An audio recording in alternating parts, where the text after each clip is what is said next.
Hello. I don't You have any like sent the request, Ma, the meatloaf. the meatloaf. Yeah, exactly. I'm trying to find a pen and look professional. I never look professional. Look how I dressed today. I was just like, how can I look the least professional possible? Hello. We're wearing like the same Hey, thing. Greg. Hey, Like, hey, I have Chelsea. a muscle shirt on. What? I have a muscle shirt on. Like a zebra style AC/DC thing. I don't know what's going on here. I'm also eating my breakfast and lunch, and it's like 3 p.m. So I guess this is like every meal up to 3. 11 Killing it. right now on the live. You're welcome, everyone. Hey, I take care of myself. Yeah, please do take care of yourself. This is a PSA to all our viewers. If you haven't eaten today, eat. Don't be like Elle. I feel like Elle is not the example. Do as I say, not as I do. Yeah, pretty much. Maybe I'm on what is that called? I'm obviously not on it because I don't remember what it's called. What's that? A fast? Will do. Yeah, the intermittent fasting. That's it. Did you forget the word for fast? I forgot. Well, just so you want a show for writers by writers, my partner forgot the word fast. Okay, but on the Christmas live, I kept forgetting.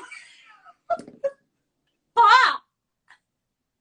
I think you need a new co-host. Anyone else want to do it? Anyone else feel like taking my spot? Wow. What a train wreck. I really am a train wreck. It's been like the last 2 weeks. Hey, Alicia, has been it's been a long 2 weeks. It is so cold here. I have like ice on my windows, and it is. Elle is 9 days into 2022, and she's over it. I'm like already frazzled. What do I do? What's going on? Anyway, there's a new trending hashtag, save Elle from the freezer. I am open to any suggestions where I am starting a hashtag on an unrelated note that is hashtag keep Elle in the freezer. For no other purpose than I'm mean. Okay, well that's really kind of you to just keep me in minus 50 temps. Yeah. I like this. It's like some kind of sick power for me. Okay, well then I'm gonna go blonde on that day. Is what's gonna happen. Speaking of, I'm getting my hair done on Wednesday, and Meg and I have been discussing a bunch of different things. Like, should I go blonde? Should I chop all my hair off? We did not suggest that you should go blonde. My words were, there is room for only one blonde. I'm gonna end up in that shed. But yes, if you would like to vote on what Elle should do to her hair, do it. Yeah, we're deciding. I mean, it's 2022. Maybe it's time for a change. I'm also still considering putting a ring where my nose stud is. So we'll see. I mean, I could come back next Sunday and be a complete. Why is that a decision you have to make? Can you not just put a ring in and then wear a stud the next day, and then wear a ring and then wear a stud? Okay, but you have to understand. Okay. No, I don't. I had my nose pierced. I know what's happening here. I am not a huge jewelry person. I used to have a lot more piercings than I have now. But I used to try and do I only changed them long enough to ever like clean them, and I'm still kind of like that. You don't clean your earrings and stuff? Like, you don't take them out and I clean my earrings. I was gonna say, like that's weird. The way you said it, you're like, I only change them enough to clean them. What does that imply? Like, how often is cleaning them for you? Cleaning, and that's pretty much all I do. Like, I don't spend a lot of time like changing them out and mixing up my. If you're taking them off, I keep it very. If you're taking them off to clean them, they're out of your ears. Can't you just change them then? It's like, look, I have like 40 different pairs of glasses. I have one pair. Look, I have one pair of glasses. And get another pair.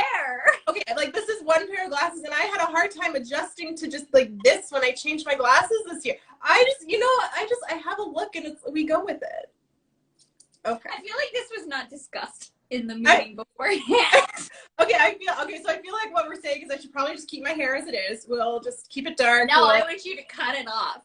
If Okay. you want Elle to cut her hair off, tell her, because she won't. Hashtag Elle lose your hair. I feel like there's too many hashtags happening. I feel like I really. So what is newly refurbished? I hope I'm newly refurbished at the end of all this. Yeah, I mean, what are we? it's a very time. I feel like I am left out of that. But He's saying like I'll be newly refurbished next Sunday. do Alicia, you probably know what a secret friendship code without me? Oh, Alicia and I definitely have a secret friendship code. Okay. That's fine. It's fine. I don't know why it's coming out all squeaky. I'm fine. Are you also making fajitas later? Yeah. Good God. All right. Should we get going? Let's get started. After we argued about me changing my earrings whenever I clean them, like it's just keep the same look, okay? This works for me, I think. I'm Gross, still don't okay bring with it up it. again. There is a certain amount of time I need to cut off on the video. So can we just, so no one lives this through on YouTube? They do anyway. You leave this stuff on. Okay, anyway. Good God, woman, pull it together. I can't. Okay. I'm glad that you're, oh no, I'm starting. Okay, never mind. This is not a scripted show. Hey, welcome back to So You Wanna, a show for writers by writers. We started this brand to give authors a place to chat, hang out, and just generally be. The world needs more books. It needs your books. It's been a couple of weeks. So, and some of you might be new. So, I'm Elle. I've recently been described as the human embodiment of a notepad. Thanks, Meg. I'm also a contemporary romance author on Wattpad. You can find my works in my Linktree, which is on my Instagram page. If you are not following me on Instagram, please hit that follow button. And a quick rundown of what you'll find for the Love of Art, which follows recently separated Isla as she kind of finds her way back into the world of love. That book was shortlisted for the 2021 Waddies. We also have A Very Colorglin Christmas. It is my holiday novella that I dropped just back in. Thank you for following me, Chelsea. Thank you. Yes. Ooh, look, you asked for a follow and you got what we did. High five. Boom. Okay, that's going to be on YouTube. Anyway, we have A Very Colorglin Christmas, which is my holiday novella, but it's cute at any time of the year. It follows anyway, it's the continuation. Just mixed up my stories. It's the continuation of the story Colorglin for anyone who read the original, which will be coming back in March. It's complete and binge ready, and as I said, it's a novella, so it is shorter than a novel if you are looking for a book that you don't have to commit as long to. And finally, I've got Read, which I just dropped Christmas Day, and it's book 1 of the Bachelor Collective series. I am not over here crying that I decided to write a 5-part series, but this one follows successful resident Dr. Reed Walton as he finds love and learns the importance of being who he really is. And this book is actually currently being updated daily, so there are new chapters coming out every single day for you guys. It'll probably be fully released in a week and a half-ish. I'm not very good at math, as Alicia and Meg will tell you when I tried to calculate Fahrenheit. Okay. Of course, if sex, love, and all that much is not your thing, you can also check out my poetry. I have 2 poetry books, Elle and Under the Starry Sky. I also love making silly, not to be taken seriously, but weirdly relatable skits over on TikTok. Most of them do make it to Instagram, so you can also check them out on my Instagram, but there is extra content over on TikTok. So the point is, follow me there as well. I post new videos daily. All right, Meg. Well, if you are listening to all that and you watched the shows before, I will just tell you right now, Elle and I are obviously complete opposites, starting with the fact that if you're on TikTok, I have a few videos there, but most of my reels don't make it to TikTok. So if you're an Instagram user, you can follow my reels here, and don't send me any messages on TikTok if you think you want to reply, because I get on like every 7 weeks. The point is, couple things I just want to know. Human notepad comment, because I feel like somebody is gonna ask about that. Elle and I do this thing where you can't get to somewhere to write. So I just constantly send her like voice notes and like, hey, Elias needs to blank, blank, blank, blank, blank. And it's like not even like I'm talking to her. I am literally just jotting notes down in her chat. Yesterday morning, I woke up and okay, so I have do not disturb on my phone. So I go on and I'll notice like I have notifications everywhere, and I'll get like one notification on Instagram normally first thing in the morning, and it's Meg. She left. Like, I opened our chat and it was just like full of like her own book notes. Listen, I'm gonna have a notepad. I'm not a monster. It's just that it's like, hey, good morning. Okay, but this should be a commentary on our friendship, because I spend so much time and effort looking to see what you've said to me that is where I need to leave my notes, because my fish brain will not retain like, hey, you should probably go back and look at the notes app. Like, in your defense, yesterday I left my grocery list in our chat. So. Yeah, you sure did. Yeah. Another thing there, I'll talk about my work here, but I don't have a 5-part series. I have a trilogy, and I'm only 2 books in. When you do follow my reels, and you kind of see behind the curtain, there's one of me just sobbing when I realized that I have another book to release after this. And I just want to say, I want to go on record and say she can complain all she wants, but her little idea for the 5-part series came after I'm pretty sure I was complaining about, good God, I have a trilogy. And so like competitive Aries here was like, I could do 5. That is not how it went. I actually just kind of gathered an idea in my head. The story is next. The 5 books have to happen. I'm just teasing you. I know. You keep like meatloaf to me every day. They have to happen. Every day I get a message like, meatloaf, mom, the meatloaf. It's almost spewed on our life. Yes. That would have made it to YouTube too.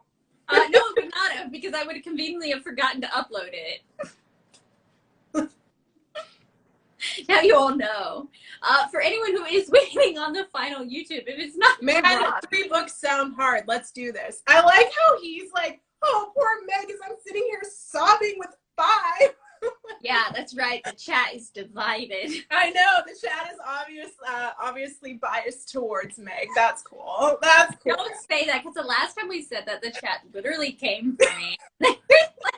That's the point. I'm nice. Okay, yeah. So, I'm Meg, in case you didn't gather that from the fact that this is So You Want It with Elle and Meg, and that's Elle. But yeah, I have so many books planned for this year. I think we're at, what, 5? No, I'm not counting books. I'm gonna cry. Not in a series, just individual. So the point is, y'all should probably be concerned about my well-being. But without further, I am the author of, as I mentioned, the Miranda Writes trilogy, which is Night Shift and Protect and Serve. And book 3 will be out later this year. Much faster than the in-between between Night Shift and Protect and Serve. So that is one of the books that you can expect this year. Huzzah! All right. I also wrote the contemporary thriller that is, all my books are romances, okay? But an espionage romance called Birds and Bullets. and I have my own Christmas story. As Elle would call it, Hallmark, but make it dark. And it's called The Holiday Affair. And then, of course, I have The Ostler's Boy. And those are all on Wattpad. The Ostler's Boy did make the short list for the Waddies last year. And I may be working on a sort of sequel for that. So my Ostlers out there, if you're excited, yay. Excited and also deeply terrified because I've seen him. Also, I feel like I need to say that I might have misread the whole, man, 3 books sounds hard thing. It said 3 books sounds hard, let's do 5. Oh, so it's not even against you. You're so like paranoid. A little. Hashtag Aries. Oh my goodness. Oh gosh, I'm sorry. Why are you yelling at me? Like, I could have liked your hair. I'm an Aries to a T. It's okay, you guys love me anyway. Okay. So we have so much new stuff that is coming this year that we are going to be doing with our brand. Mm-hmm. Yeah. To start, we are actually launching a podcast on February 1st. So we'll be going back to the very beginning to get all our content in this form.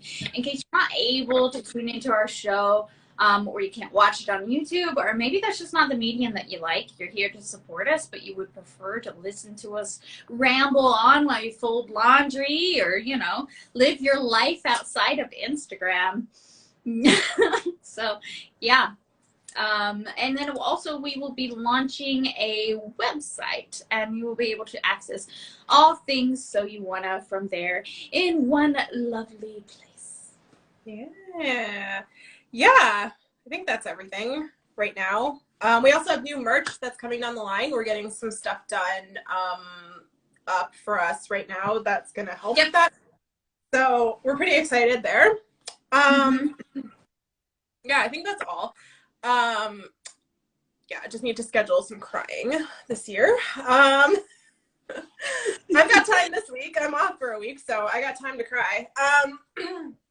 All right. Well, you guys are probably wondering what's the name of the website and podcast? The website, what's the domain we have? Do you know it? So we're still in the process. It's coming. We haven't locked down on that. And the podcast. Everything is remaining So You Wanna. It's very universal. It's still dying. Yeah. So it's not there yet. Don't. I have not recovered from that cold in December. Sorry, excuse me. Elle. Yes. I'm dying. Get it together. I have not recovered since that cold. I got really sick this week too. That was probably more self-inflicted, but the point is I'm recovering. Yeah. I feel like I've just been sick since like November. It's just never ending. I nearly died on one. I'm pretty sure I was like knocking on death's door. So knocking on heaven's door. Sorry. All right. I keep saying I'm not gonna sing, but yet here I am terrorizing you all. Okay, so this week we're gonna talk about young adult romance. We've already done adult romances, so now we're gonna like take it back down into a more teenage level, because after romances and drama, probably young adult romance is the next thing that we get a lot of questions about. Yeah. Because it is a little bit different than writing an adult romance because of the age group that you're catering towards. Right. Age group is what, like? So young adult is 12 to 18. Okay. And then there's like new adult, which isn't actually a set bracket yet, but yeah, people, we know it's coming. Yeah. No. Don't worry, guys, we're getting there. I know. But before we get started, we have a Discord. So if you are looking for someone to sprint with, someone to push you, someone to tell you to get your ass back to work, you know, that's the place for you. So yeah, if you want to sprint into the night with either one of us, we're usually there. If we're not there, we have a great community there's just so many people on there. I think we're 55 plus strong now. Today I did it at everyone, and it was 58 plus. Ah, yeah. Look at us. We're about to break 60. You could be number 60. But yeah, if you haven't already, you can subscribe to our YouTube. You'll get all the lives once they're uploaded there. Wink. I swear we are uploading, guys. We're gonna get better. I got so many messages about the 3 that we're missing. What's hilarious about that is that you guys are all sliding into Elle's DMs. Where are these lives? Where are these lives? I run the YouTube account. I'm the one with the power. Slide into my DMs. Guilt me. All I can do, you guys, is go to Meg and be like, hey, have you done it yet? And it's, you know, just, anyway. We got all your questions. I will answer yours, Bob. Just give me 1 second. We will save most of them for the end of the show, but of course, if you have more, always just drop them in our chat. We will answer as we go along. But for now, do you want to get started with Bob's question? Just sitting right here before we get going. He asked, how harsh of language can you have in young adults? The answer to that is PG-13, depending on the age group that you're actually catering towards. PG to PG-13. Keep it there. I feel like that question is an attack, as it just came to me after I dropped like it could be against you. Okay. Could be. The chat is coming for you. And I feel attacked. Okay, well. Yeah, PG-13 is what I would say. Yeah. You don't want to be crass. I'm still gonna say, if you're going to gear towards younger, like 12 to like 14 in that area, I would even drop it down to PG. Yeah. Which, yeah. It is a wide bracket, and it's kind of a weird one to write for because of the fact that there is actually a huge difference in being, you know, 12 versus being 18. So you kind of just got to gauge with what within that genre, what age group are you actually trying to get. Oh, he is not coming for you. Apparently he's writing a scene and he is curious, but he says thank you. So you might have overreacted. Just as a preface, everything I say is a joke. I'm never to be taken seriously. And then Alicia's like, just don't use the F word. Yeah, don't use the F-bomb. She's right. She's absolutely right. Here's a guide. If you can find it in one of my books, it should not be said around young adult readers. I always say, think, what would you actually say to that age group if you were talking to them, you know? Yeah. Not Quentin Tarantino movie. Or I don't know, if you have kids or something, what would you say to your, okay, what, can we just go into plot? No. Yes. For the love of God, yes. All right, let's talk about how to plot a young adult romance. So, surprise, surprise, plotting a young adult romance is actually pretty similar to plotting an adult romance. You're still creating the chemistry, building that tension, much in the same ways, but because of the target audience, there's a lot of other things that you need to consider. Language being one of them. And Elle, of course, will cover a lot of this. But let's start by the main difference here.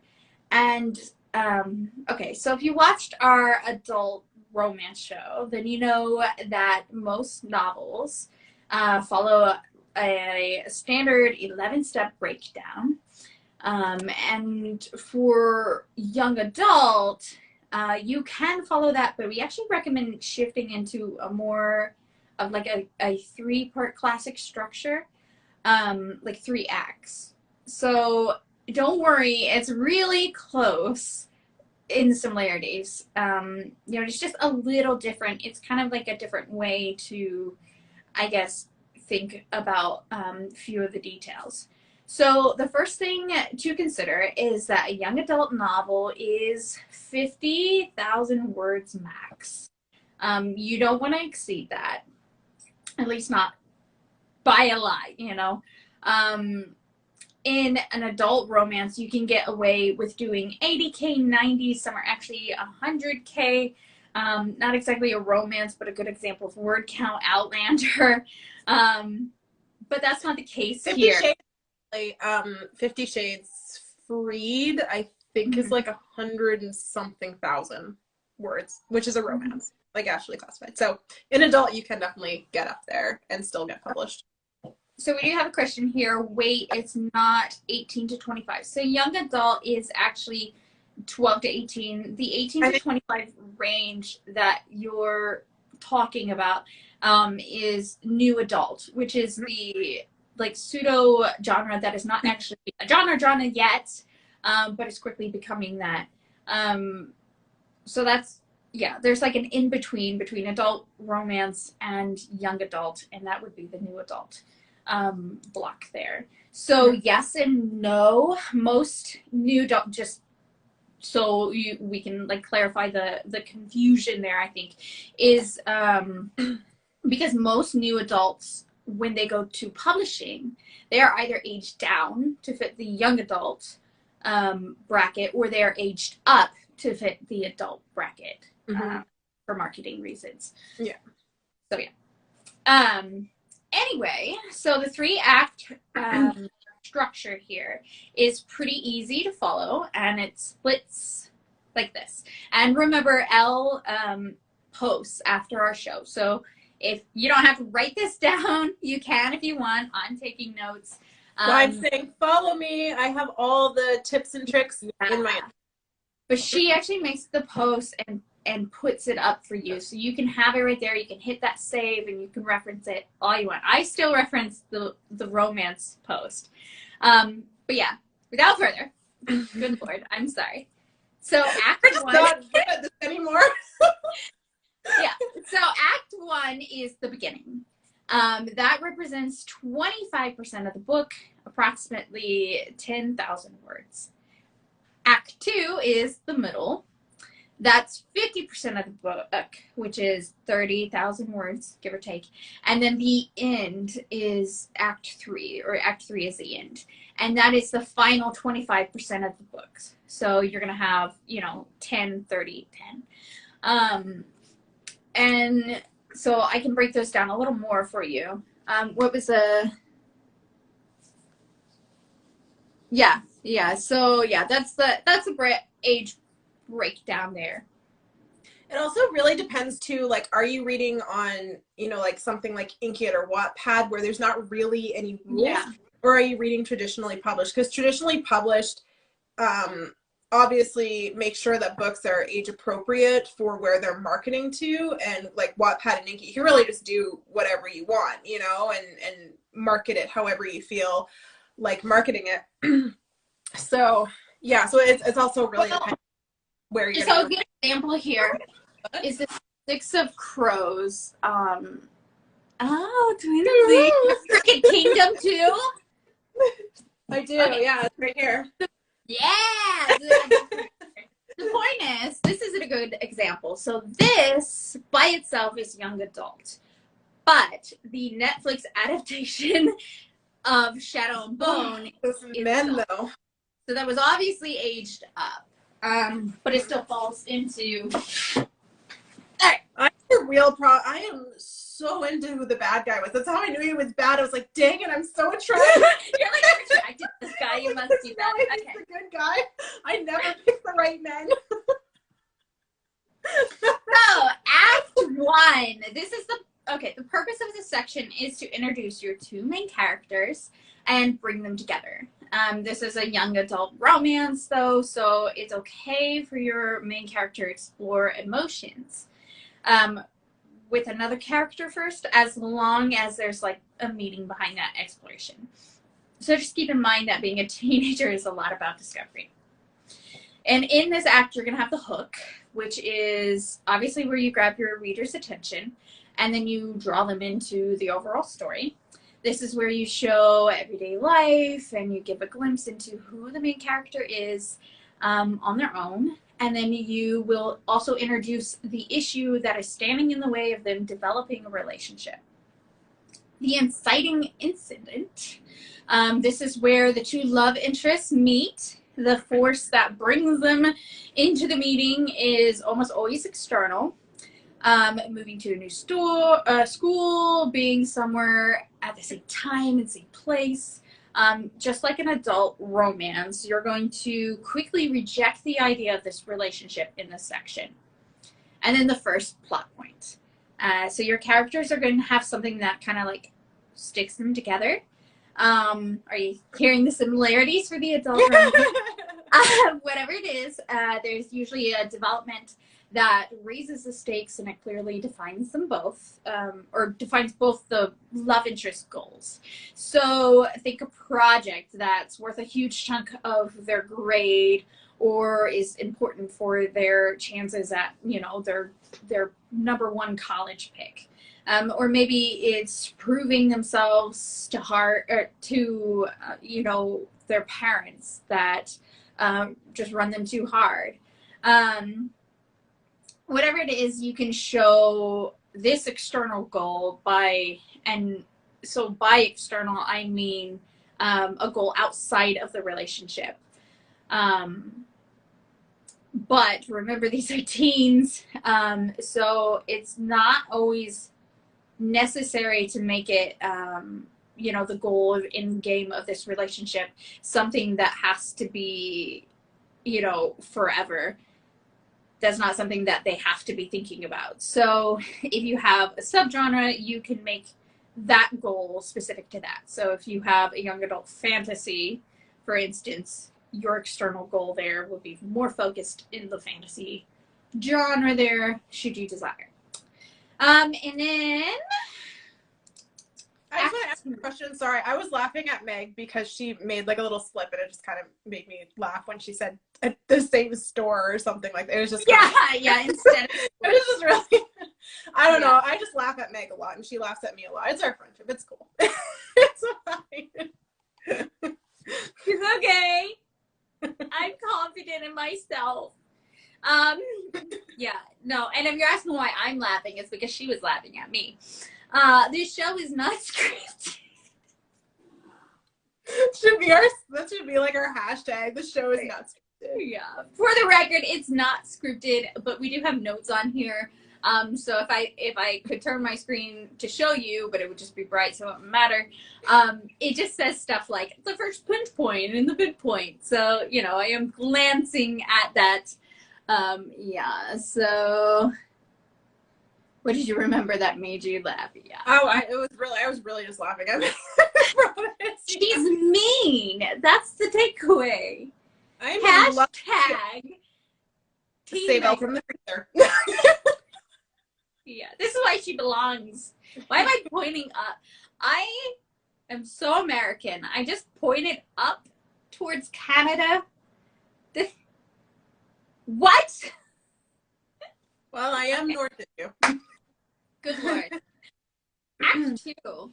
So this is going to be the big meat of your story, and this is where your characters are going to start falling for each other. Of course, for tension purposes, you can't have them fall right away. They need to start reconciling their different wants and needs.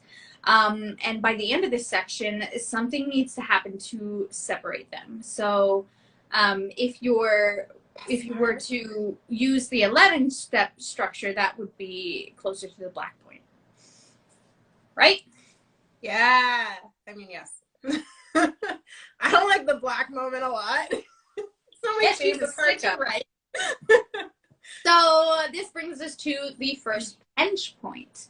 And this is where you are going to see your character face their inner and outer conflicts. By now, the attraction should be starting to build, and your character should be starting to think like, hey, maybe this relationship with this person wouldn't be so bad. This is also the section where you can put like the first kiss. But again, remember, this is a teenage novel. So you let that awkwardness through. It might not be as smooth as, say, an adult romance's first kiss. For example, it could be the first kiss that any of them, like either of them, have had. Or not, you know, is your book, but just things to think about. And then we have the midpoint, and that is basically around 25K. So the midpoint should be literally like the middle of your book. And this is another new development that's going to raise the stakes again. This is where the two characters will be able to see the relationship. Maybe this is where they finally admit that there are feelings there, and that's a false high. Or the other way to go is to have the characters, you know, kind of rethink this relationship and think, no, this could never happen.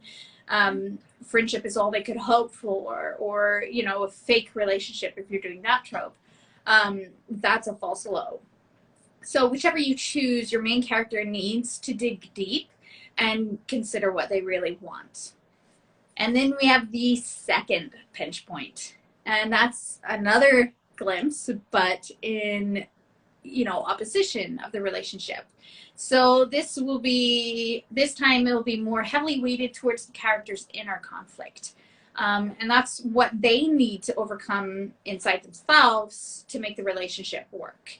At this point, the intimacy between the two characters might still seem to be growing, but the main character's fear or false beliefs are starting to creep back to the surface.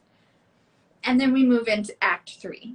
So overall, this is a section where the characters are going to come back together, and we're going to deliver that happily ever after, although, you know, it's not exactly have to be promised of the happily ever after forever, because again, this is a useful novel. Your characters may be happily ever after. It looks different for them, right? I just want to take 1 second to say you missed the second plot point, which is the black moment. I think. Did you miss that? No, I talked about the midpoint. Okay, I'm sorry. I took off. Second Maybe pinch point first. Second. Yep. Oh, okay, sorry. Oh, no, maybe I did. Look, the second plot point. Look at that. I am not a professional. I am a volunteer. All right. Okay, so after the second pinch point, you have the second plot point, which is another development that raises the stakes at the all-time highest. As Elle said, this is the absolute worst thing that could possibly happen between your two characters. It is essentially the black moment, and, you know, this is where trust is broken and where the inner turmoil and worries that we heard about from our character earlier are going to hit ahead. And at this moment, there's a choice, love or fear, and they choose fear. So now we are in Act 3.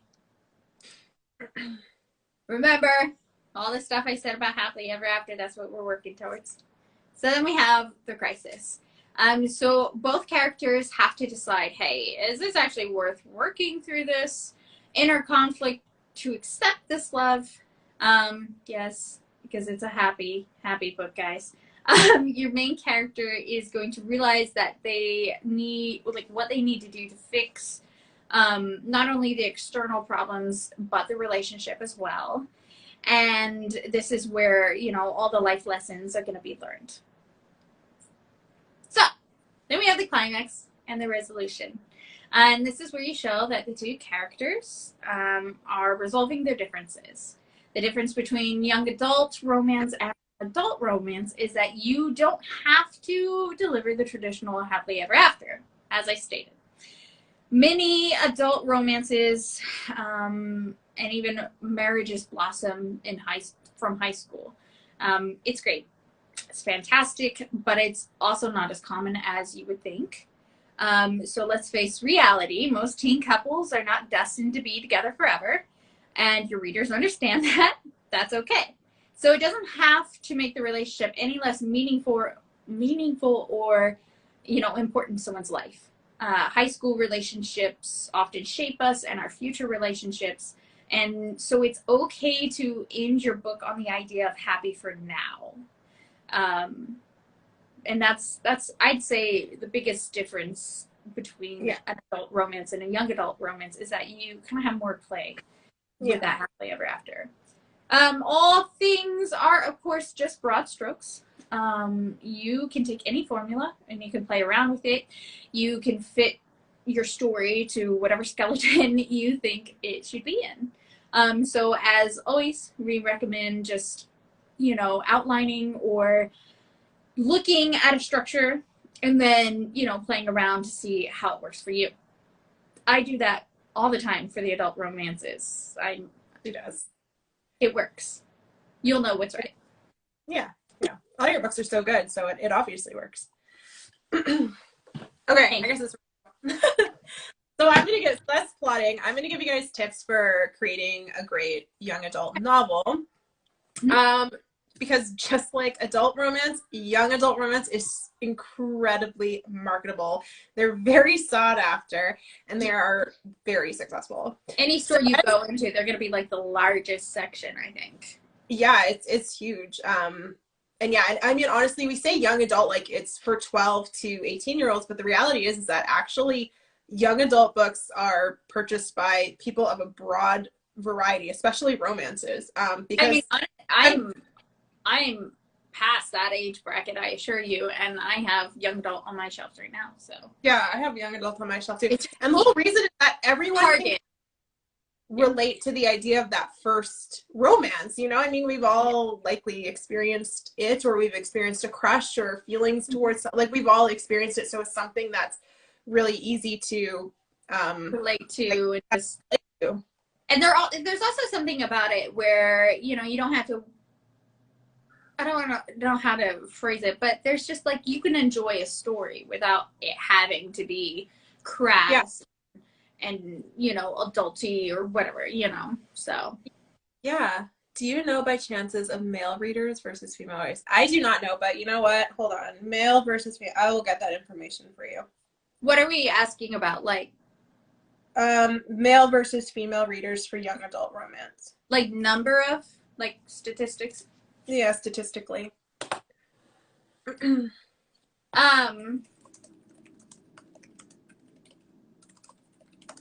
I could take an educated guess, but I will just look it up. The internet says that 11% of U.S. women read 31 more books per year compared to the 5% of male. Are we looking at U.S. or world? Probably U.S. Let's face it. I'm the only Canadian here. Everyone else is just U.S. I cannot be held responsible for Google and this book readers in the U.S. of 2018 by gender statistics.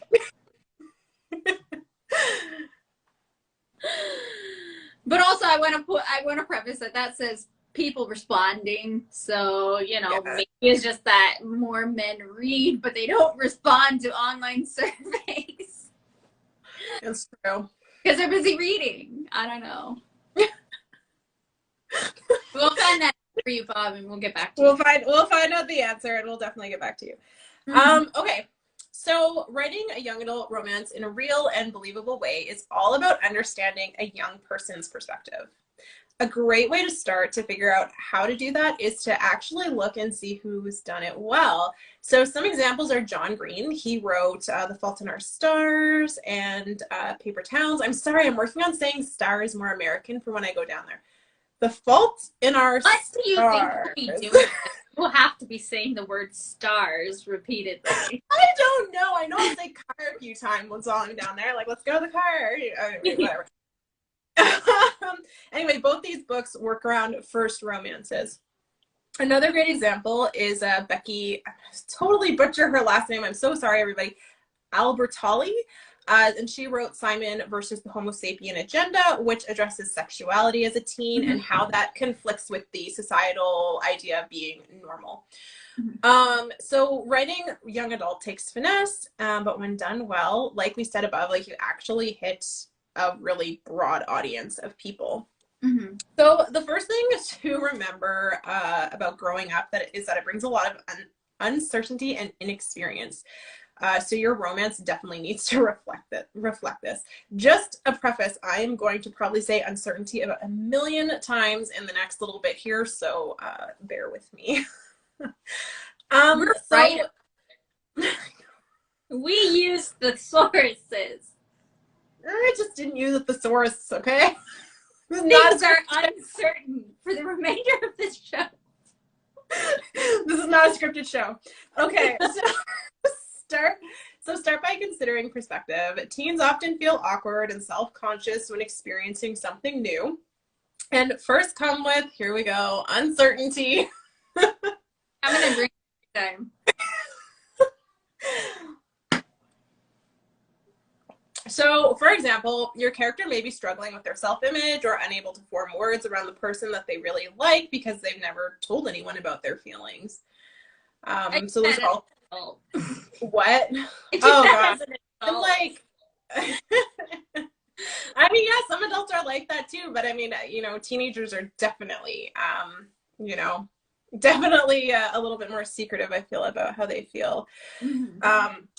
Okay, the next thing you need to keep in mind is that teenagers tend to have changing emotions. Who they have feelings for one day may not be the same as who they have feelings for the next day. So how many people set eyes on the love of their life in middle school, you know? Not very many. Some do. You know? I don't know. People, you know, okay, this is bad because Canada doesn't have middle school. I don't even know what middle school grades are. So. On where you're at regionally, and I know some places are 6th, 7th, and 8th. Other places just 7th and 8th. What's really gross is in Canada is they start you in high school in like grade 8. Like that's insane, right? Like how old are you in grade 8? Like 13 going on 14 with like a bunch of 18-year-olds? It's crazy. Anyway, So the reality is teens feel attracted to many different people, and their emotions kind of shift and change, which actually allows for a lot of potential relationships. So like with an adult romance, in a teen romance, it's very important that you don't fall into the trap of like love at first sight, because that's just not how teens actually think. They don't land eyes on someone and think, oh, here we go. Pisces. Rebuttal. Oh, God. Oh, Lordy. Thank you. Goodness. Okay, I am like the most cynical romance author ever. Okay, so anyway, the point is have your character kind of notice multiple characters, because it's likely they're going to be attracted to multiple people. Maybe not necessarily seeking... What a time to be alive. Sorry, my watch is... Sorry. Okay. Anyway, so have the most multiple characters, be attracted to multiple people, because that's more of the teen experience. So also keep in mind, any young adult novel is going to be a coming of age story. There are a lot of questions about sexuality, attraction, and even right down to how the body actually works. And all these moments are growth and learning, and they're important for forming actual authentic teenage characters. People don't know how to do things until they do them. So if you have two characters who have never kissed before, they're not really going to understand how to do it smoothly, you know, and it's the same. Also rebuttal. As a Pisces, I was a natural bird. I'm just kidding. I'm sorry. I'm kidding. Well, I'm sorry that you weren't my first kiss then, because mine was very uncomfortable.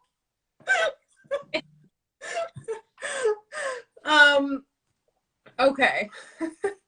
And it's also the same, like, we'll talk more in depth about this, but it's also the same with sex. Like, two teenagers who are virgins are not going to know, they're not going to, like, jump in bed and it's going to be, like, the best experience of their life. Is going to be weird and uncomfortable and awkward and weird.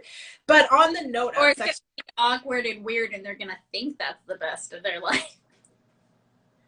Yeah, I mean, I guess so. I'm just throwing ideas at the board, okay? I probably was thinking that. Or I think back to it. But anyway, that's not the point. The point is, you guys, is that in a young adult book, whenever it comes to sex, if you are going to include sex in your book, which is totally acceptable, teenagers absolutely do have sex, no explicit sex scenes, okay? Everything should be fade to black. Implying, yeah, like kissing's okay, but you shouldn't be having all these super in-depth, like 50 Shades style scenes. It should very much be fade to black. And just like in an adult romance after sex, you always need to make sure that you have a scene right after it, because sex always comes with, I don't want to say complications, but there's always emotions after it, and readers like to know how is that going to affect the relationship moving forward. So you always want to make sure that you're not just doing like a fade to black sex scene and then 10 days later we're seeing these characters again. We want to see them right after that fade to black to know, you know, was that sex well received? Was it awkward? Did it ruin their whole relationship? Like, what did it do? Right? So like we want to make sure that that's still there, even though you're not gonna write the scene, if that makes sense. Okay. There's a connection. I'm not too sure what that was in reference. I'm so sorry. He is saying there's a connection once you have sex. Yeah, definitely. I'm like, I don't know. Yeah, I mean, it's been a while. Okay, so the next thing really bad. We're going to keep in mind the importance of peers.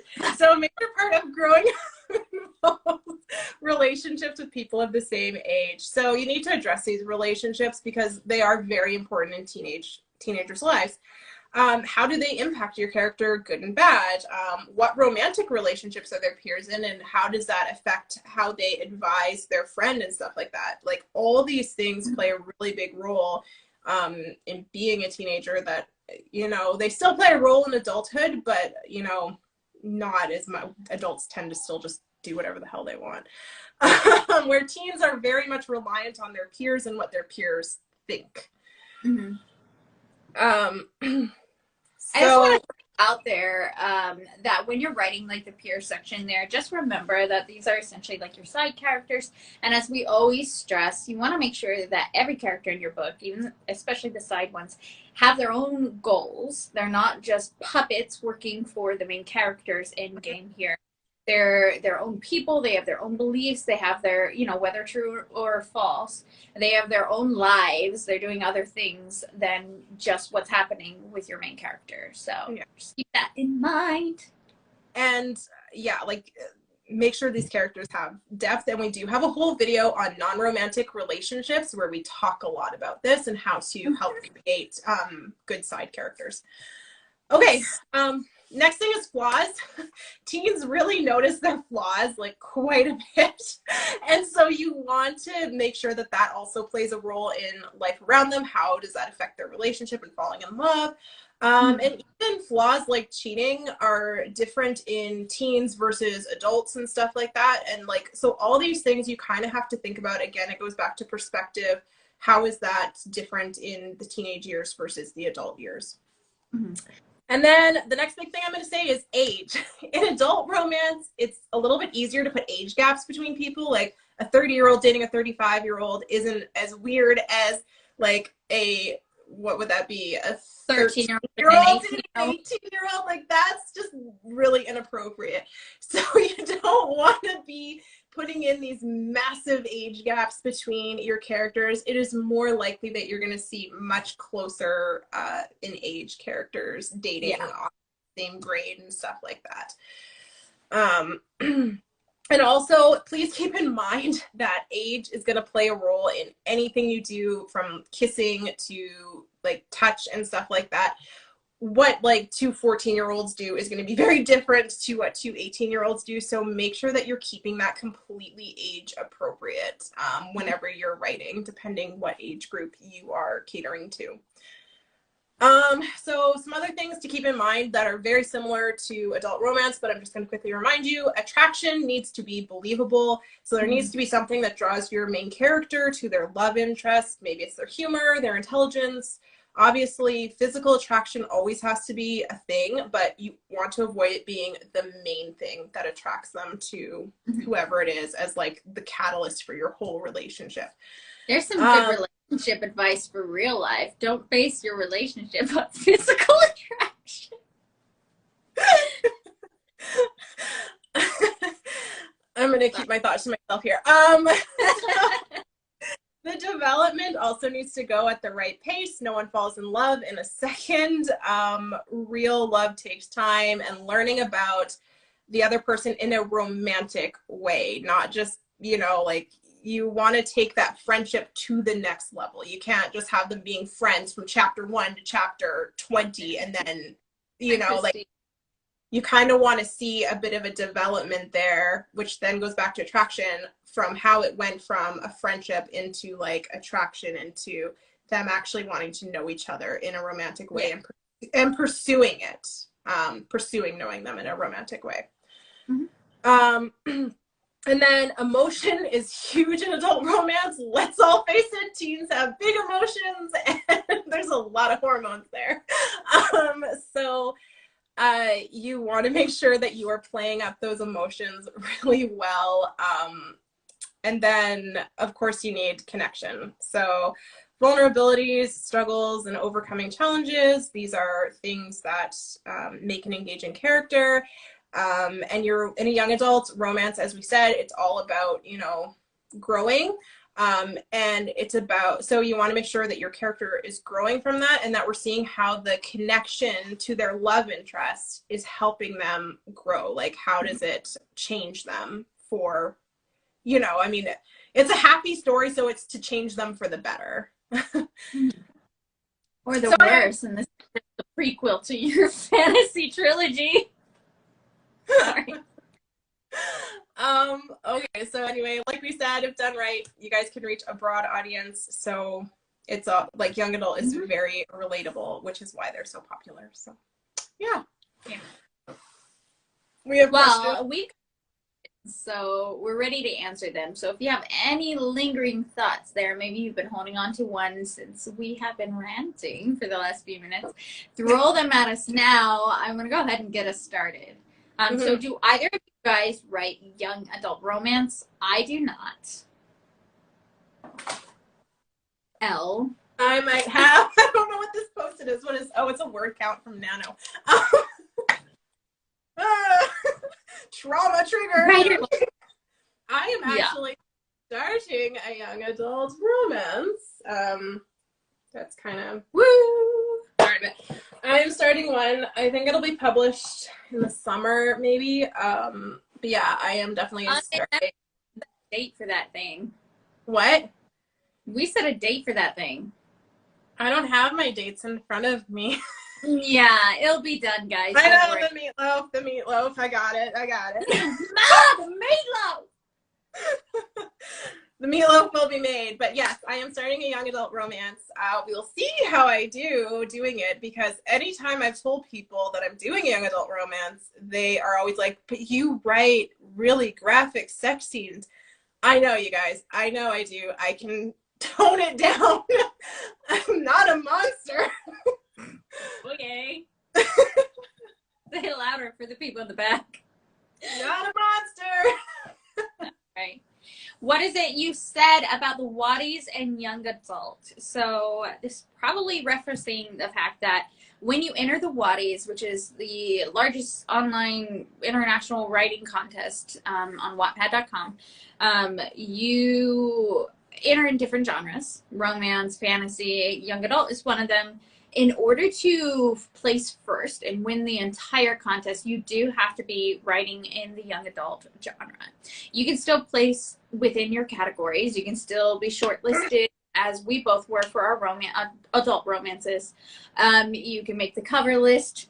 But if you are going to be offered, you know, the deals or the winning prize and anything that's going on, it has to be a young adult category. Mm-hmm. Yeah. Anything to add? No, that's okay. Yeah. That's beautifully. Do either of you read young adult? Would you check out my book? Yes, we would check out your book.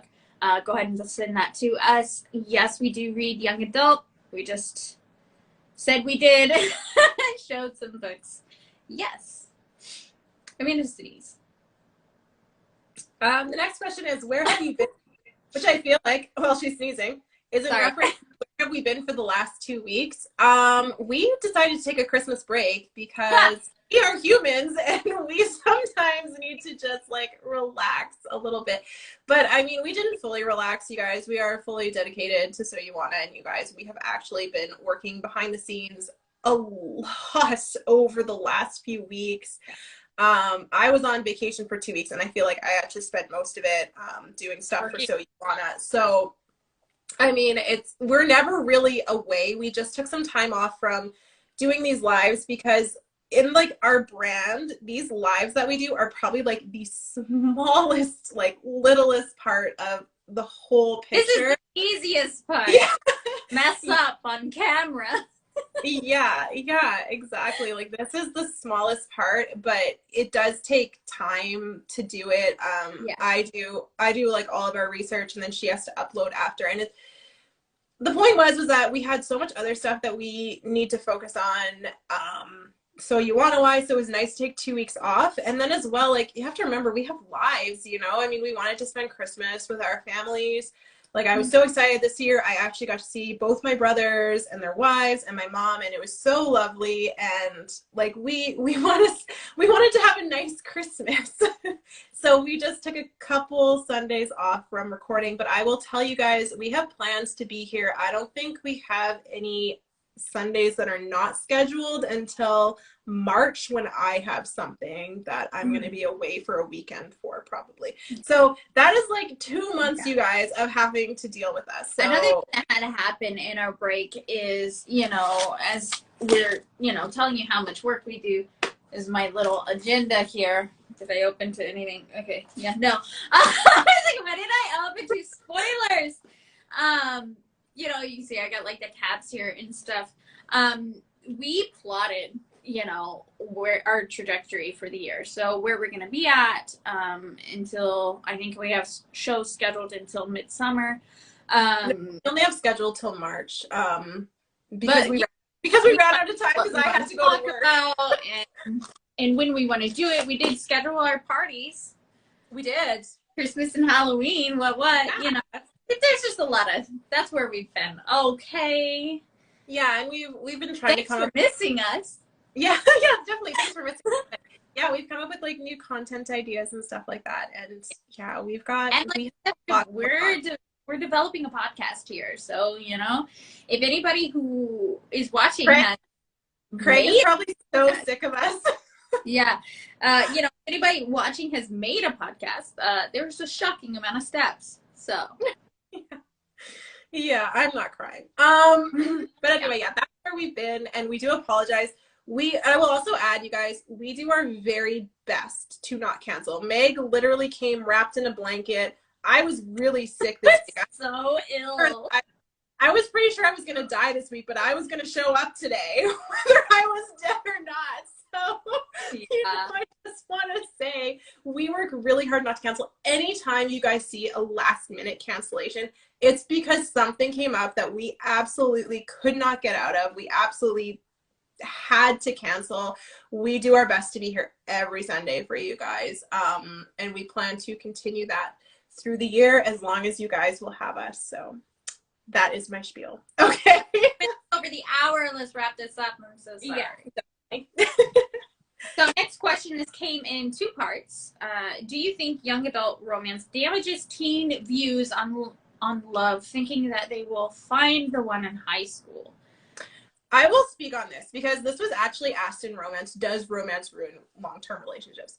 Psychologically, I'm going to tell you guys, no, romance is not bad for relationships at any age. In fact, there are a lot of studies that show romance reading actually helps long-term relationships, because if you think about it, a romance novel is the very beginning of a relationship when it's all easy, everything's fun, you're dating, you're getting to know the person, like it's a really easy time. But as relationships progress, you kind of fall into ruts, you know, like life happens and you just kind of start living and you're not always in your relationship the way you were in the early days. And reading romance reminds people of the early days. You know, I'm always really like, whenever I have friends who tell me that they still date their husbands and stuff like that, I'm like, wow, that's amazing, because like, you know, like these are the things that we lose, and that's what romance reminds us not to lose, you know, like don't lose those early days and stuff like that. of that, my opinion on it, something my dad told me when I was, younger was, your children should be able to see you fail, because from there they can see you get back up, right? So it's kind of like that. When you read romance, I mean, it is a guaranteed formula. You're gonna go through black moments, and you're gonna come back and things are gonna be great. And so it's kind of like, in a way, showing, hey, this is how we process emotion. This is what we do with that, and this is a solution. It's not the end of the world if this happens. Yeah. So I would say no. I would say no, it does not. It's fictional, first off. It's fictional. And I mean, I think anyone who's ever been in a long-term relationship knows, like, any relationship takes work. There's no such thing as the perfect, relationship. It's anyone I know who I've ever talked to who's had, like, long, happy marriages. It's two people who just, wake up every day and it's not love 50, each other, and 100 and 100 includes, the good and bad. Yeah, and it's about accepting the good and bad and stuff. So, okay. No, I do not think our PSA. Yeah, and I mean, romance in no way damages relationships. I will say that, you guys, like, romances do not break up marriages. Marriages break up because they break up. Okay, so hold on.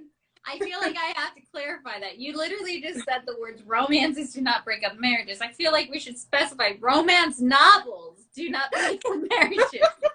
Romances. Keep your romance in your long-term relationship. Break up your marriage. Do not quote us on that. Okay, so how do I create more emotion in my book? What I say is, think about why your character is who your character is. Why are they the way they are? What would they do in certain situations? What are their in-game goals? Where do they see themselves in 5 years? Where do they see themselves tomorrow? And why? Very important, why? Because if you define why a person does what they do, you get organically the emotion with that. Yeah, and I mean, just adding on that, like from a psychological standpoint, again, like, it's emotion, like, to get real emotion, think about emotion. And often the thing that I do to create emotion is I think about the flip side of an emotion. So, like, for example, anger, like, what's the flip side of that anger? What is underneath it? It's very easy to look at emotions as black and white, or even things people say as black and white. But the reality is that often there's more underneath it. And whenever you're writing, think about what is water. Yeah, like, you have to think about what's underneath it. Like, if you're writing a book and someone gets angry and says something, like, I don't know, like, he says something, like, but why would they say that? People often don't say things without there being a reason behind. Yeah. Not always the reason that your character may think it is, right? So it's just about kind of digging deeper into why any character at any point is saying or doing the things that they're saying and doing. Okay. Our final question is for you, because I do not have this. I know, what this is the line on your arm? This was the weird. Okay, this came in and it was like, what is the line on your arm? And I was like, what line on my arm? I was like, what is on? But I feel like what was being asked is that. Yeah. Which is my tattoo. So lines on my arms. Hold on, I will say it. So, I feel like that is what people are talking about. Yeah, quick story. That is my dad's signature. Anyone who doesn't know, my dad died in 2019. So in September, I kind of went to a tattoo artist and I gave her his signature. Like, I kind of said, I don't really know what I want to do with this. I said, I want it on my arm. I think I want something else with it, but I don't know what I want. And she just said, why don't you sit down? It's going to take me 5 minutes to do this. We'll just get it done right now. And I'm very grateful I did, because when I was actually ready to go back and get this worked on again, it was March 2020. So yeah. That worked out for you. Answer to that question. It is a tattoo, so the line on my arm will always be there. All right, our hour is up with that odd question. Woo! So I'm gonna crushed it. All right. Thank you guys so much for everyone who has tuned in today. We, of course, message received, will be uploading this to YouTube. So anyone who missed today, we'll send you in that direction. Yeah, and you guys will be happy to know we're back next week. We're not taking another break. And I cannot remember what we're talking about. We are talking about mystery novels, right? Oh, mystery. No, we're not doing that. Are we? Yeah, we are. I don't know. Is it? I would check. I don't know. Well, spoiler alert, we're doing mystery this year. I did not write them. Mine says mystery. Oh, hooray!